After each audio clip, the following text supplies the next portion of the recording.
Assalamualaikum warahmatullahi wabarakatuh. Salam rahayu, salam sejahtera, salam bahagia, salam lestari dan budaya. Jumpa lagi dengan Wong Luyur Channel 999. Kali ini Wong Luyur Channel akan mengisahkan legenda pusaka Kiai Sengkelat keris yang bisa usir wabah penyakit dari Majapahit. Tapi sebelum itu jangan lupa selalu dukung channel kami agar supaya terus berkembang dengan baik. Dan terima kasih yang sudah mendukung channel Wong Luyur, dan yang belum mohon dukungannya dengan cara ketik tombol subscribe, like, dan komennya. Oke, langsung saja kita ulas ceritanya. Kerajaan Majapahit pada suatu ketika dilanda wabah penyakit atau pagebluk. Banyak kalangan rakyat jelata menjadi korban di lingkungan istana, baik para sentana dan abdi dalam juga banyak yang menjadi korban. Penyakit aneh tidak diketahui dari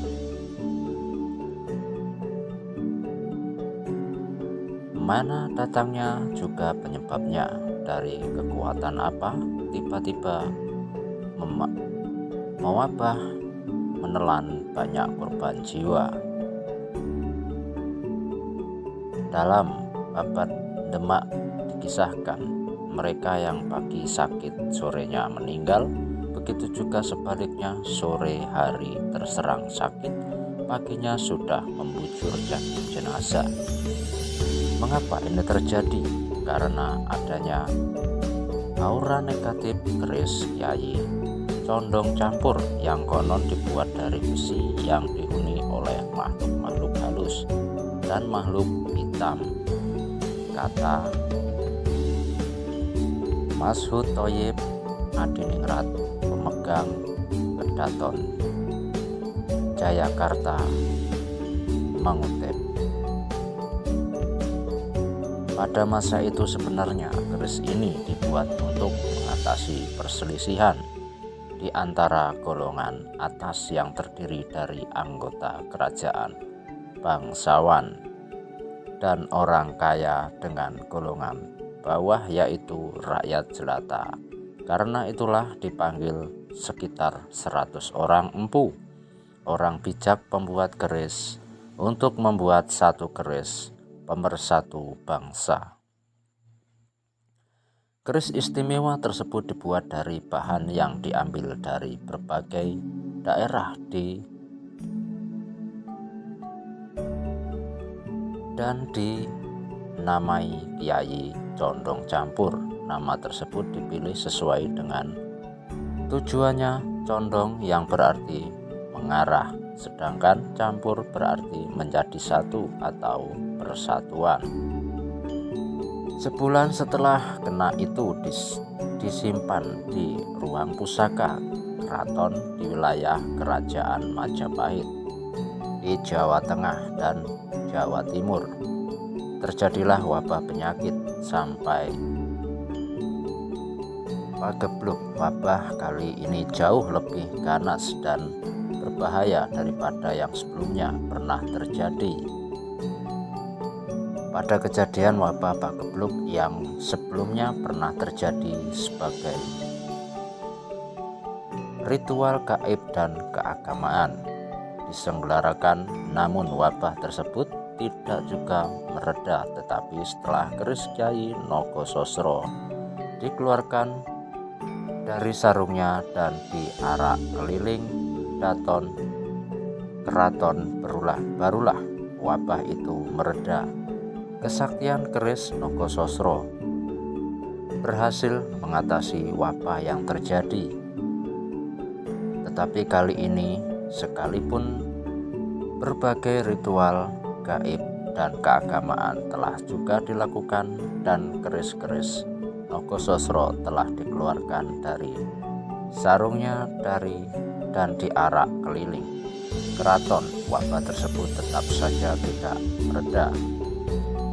Bahkan semua pusaka keraton juga sudah dikeluarkan dikeluarkan, tapi wabah tersebut tetap juga tidak mereda. Pada wabah kali ini, Putri Ayu Sekar Kedaton ikut jatuh sakit. Sudah banyak ahli tabib dari penjuru negeri dihadirkan untuk menyembuhkan sang putri, namun tidak ada yang menampakkan hasil. Bahkan setiap malam tiba sakit, sang putri semakin menjadi-jadi. Sang Prabu menugaskan segenap abdi dalam untuk bergiliran menjaga sang putri, khususnya di malam hari. Dikisahkan setiap malam keris Kyai Condong Campur keluar dari tempat penyimpanan sehingga menimbulkan wabah penyakit di kerajaan Majapahit yang menyerang banyak orang, termasuk Permaisuri Prabu Brawijaya.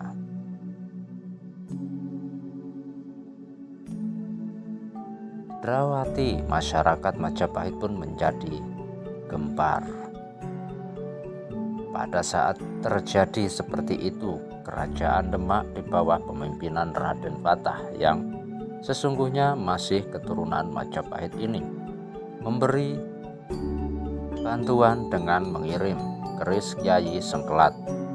Keris inilah yang bisa mengalahkan Kyai Condong Campur, paparnya. Keris Kyai Sengkelat taklukan Condong Campur. Keris Kyai Sengkelat dibuat oleh Empu Supo Madrangi alias Raden Joko Supo. Raden Joko Supo mewarisi kemampuan ayahnya yang dikenal sebagai empu hebat dari kerajaan Majapahit yang hidup di sekitar abad ke-15. Sebelumnya ia beragama Hindu dan setelah bertemu serta berdialog dengan Sunan Kalijaga kemudian masuk Islam. Dirinya pun menjadi empu kesayangan Sunan Kalijaga, bahkan dinikahkan dengan Dewi Rasawulan, adik dari anggota Wali Songo ini. Semua empu Supo yang bertugas membuat keris ini bingung karena Sunan hanya memberi logam sebesar biji asem sebagai bahan mentah. Seakan tahu keraguan sang empu ketika mau ditempa, tiba-tiba bahan mentah itu menjelma menjadi bukit. Toh akhirnya jadi juga sebilah keris bereluk 13 dengan tangguh Majapahit. Sebenarnya Majapahit saat itu sudah memiliki satu keris yang dianggap sakti, mandraguna. Keris itu bernama Nogososro Sabuiten, merupakan salah satu keris legendaris yang dibuat oleh seorang empu sakti mandraguna bernama Empu Kinom. Keris Nogososro merupakan keris tersakti yang bisa membantu melegendakan kekuasaan seseorang. Kekuatan yang dimiliki keris ini digadang-gadang mampu menaklukkan jagat kayangan apabila mengamuk. Namun kemampuan Nogososro ternyata tidak dapat mengalahkan Condong Campur yang tengah mengamuk saat itu. Keris Condong Campur sedang melintasi langit Majapahit. Melihat itu maka tampillah keris Nogososro. Mereka bertarung di udara pada malam hari dan akhirnya Nogososro kalah. Akhirnya Empu Supo Madrangi mengeluarkan keris Kyai Sengkelat dari sarungnya. Dengan cepat kilat keris Kyai Sengkelat menerjang Kyai Condong Campur sehingga patah menjadi dua. Setelah kejadian itu, wabah pagebluk yang menyerang Majapahit mereda dan sang putri pun berangsur-angsur pulih kesehatannya. Sementara itu, saat ingin dihancurkan dengan cara dibakar hingga warnanya menjadi merah membara. Tiba-tiba keris condong campur melesat ke angkasa dan menjelma menjadi lintang kemukus yang disaksikan banyak orang. Dari situlah lintang kemukus dianggap sebagian masyarakat Jawa sebagai pertanda akan datangnya suatu bencana, kerusuhan, kekacauan, perang, kelaparan, kematian, atau wabah penyakit. Tentunya bagi masyarakat modern, cerita tentang keris yang saling terbang dan bertarung menjadi sulit masuk logika. Bagaimana mungkin warangka sarung terbang di malam hari dan bertarung satu sama lain? Memang cerita keris Kyai Sengkelat bisa menjadi sebuah lambang kejadian yang saat itu terjadi, sehingga kita bisa mengetahui kondisi yang dialami sebuah generasi.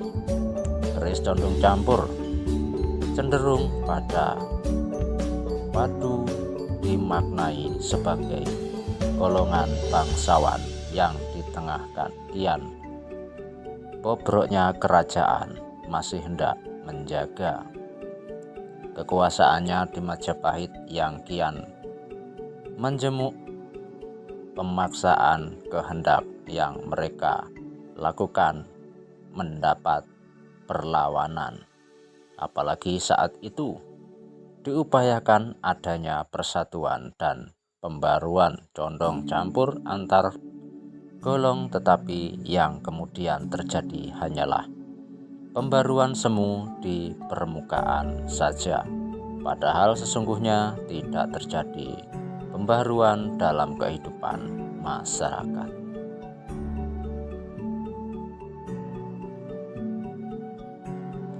Kaum saudagar dan golongan kaya baru di kota-kota pelabuhan dilambangkan oleh Nogasastra Sapuinten bersabuk permata, terus mendorong berbagai tata nilai baru yang secara politik mereka masih kalah.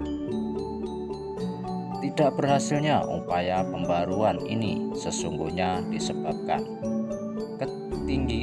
ketidakinginan para pemilik modal untuk melakukan pembaruan tersebut dan khawatir akan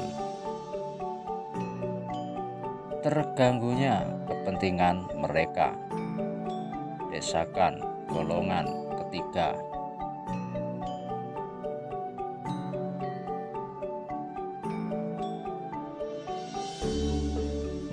yakni rakyat banyak yang jengkel nantinya melihat karut marut negara dilambangkan oleh sengkelat sekeliling. Ati mengakhiri kerajaan ini, dukungan rakyat dialihkan pada Trah Brawijaya cabang Raden Patah yang telah memeluk Islam di Demak. Ketika kerajaan Majapahit sudah mencapai masa kejayaannya, memang terjadi banyak sekali perbedaan heterogenitas di negeri itu. Heterogenitas ini menyebabkan terjadinya perpecahan di masyarakat, baik dari aspek agama, budaya, kasta, dan sebagainya. Paling tidak ada dua golongan yang memiliki peradaban perdagangan sangat tajam pada masa itu. Golongan pertama yaitu golongan pemilik modal pedagang dari pejabat. Golongan kedua yaitu golongan masyarakat bawah yang kecewa dengan kondisi yang mereka alami, seperti keterpurukan nasib, tekanan hidup, dan penindasan. Kisah antara keris Kyai Sengkelat dan condong campur memang bisa dimaknai berbeda-beda oleh setiap orang, tapi pada letaknya kerajaan Majapahit yang pernah begitu jaya akhirnya harus runtuh. Oke, itulah sedikit cerita, semoga bermanfaat untuk kita semua. Dari Wong Luyur Channel 99, salam rahayu sagung dumadi. Assalamualaikum warahmatullahi wabarakatuh. Dan mohon maaf apabila ada kata-kata yang kurang jelas dan kurang apapun yang kita ucapkan, mohon maaf yang sebesar-besarnya.